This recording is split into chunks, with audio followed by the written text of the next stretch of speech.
ભર શિયાળે ચોમાસા જેવો માહોલ છવાયો છે। બોટાદમાં કમોસમી વરસાદે ખેડૂતોને આર્થિક રીતે પાયમાલ કરી નાખ્યા છે।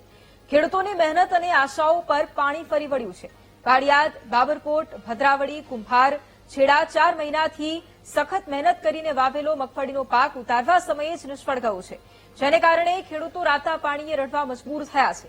કેટલાક ખેડૂતોએ દેવા કરી અને મોંઘા બિયારણ ખરીદ્યા હતા, તો કોઈએ ખાતર અને પાણી માટે પૈસા લીધા હતા, પરંતુ માવઠાએ ખેડૂતોની ભારે અવદશા કરી છે। લાચાર ખેડૂતો સરકાર પાસે સહાયની માંગ કરી રહ્યા છે।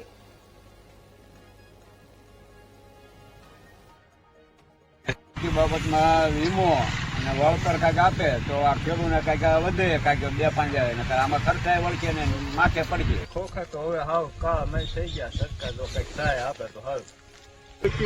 સરકાર પાસે અમે વીમા અને વળતર માગવી છે। તમે રજૂઆત કરી હતી? રજૂઆત કરી નથી, પણ હવે કરવી છે રજૂઆત। જોવા સરકાર આ જોવે જ છે, આ લાઈવ વિડીયામાં। અરવલ્લીના મેઘરજ તાલુકામાં છેલ્લા 2 દિવસથી કમોસમી વરસાદ વરસી રહ્યો છે, જેને કારણે ગ્રામ્ય વિસ્તારમાં ખેતરોમાં પાણી ભરાઈ ગયા છે અને ખેતરોમાં ઉગીને તૈયાર થયેલો પાક સંપૂર્ણપણે પલળી ગયો છે। ખેડૂતોએ 4 મહિના મહેનત કરીને તૈયાર કરેલો પાક ધોવાઈ જતા આર્થિક રીતે પાયમાલ થઈ ગયા છે। કેટલાક ખેડૂતોએ સારું ઉત્પાદન મળવાની આશાએ લોન લઈને બિયારણ ખરીદ્યા હતા, પરંતુ કુદરતના ખેલથી ખેડૂતો ભારે મુશ્કેલીમાં મુકાયા છે, જેથી સરકાર ખેડૂતોને સહાય કરે તેવી માંગ કરાઈ છે।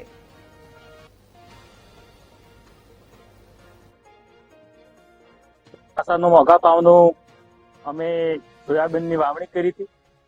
હવે વાડીને તૈયાર કરી નાખી અને મૂઢામાં આવ્યું હતું। ગઈકાલથી વરસાદ બહુ ભારે પડવાથી અમારું સોયાબીન ખરાબ થઈ ગયું। હવે મગફળી, મકાઈ તમામ પાક નિષ્ફળ ગયો છે। હવે કપાસ, હવે અમારી માંગ તો એ જ છે કે સરકારે અમને થોડીક મદદરૂપ છે ને વળતર આપ્યું હોત તો બહુ સારું હતું। અમારી ખેતી તો પૂરી નિષ્ફળ થઈ ગઈ। મારે મોંઘા ભાવનું બિયારણ લઈ જવાય હતું, હવે 1700-1800। હવે મગફળી હતી 3000ની, મકાઈ હતી 1700-1800ની, બધું નિષ્ફળ ગયું છે।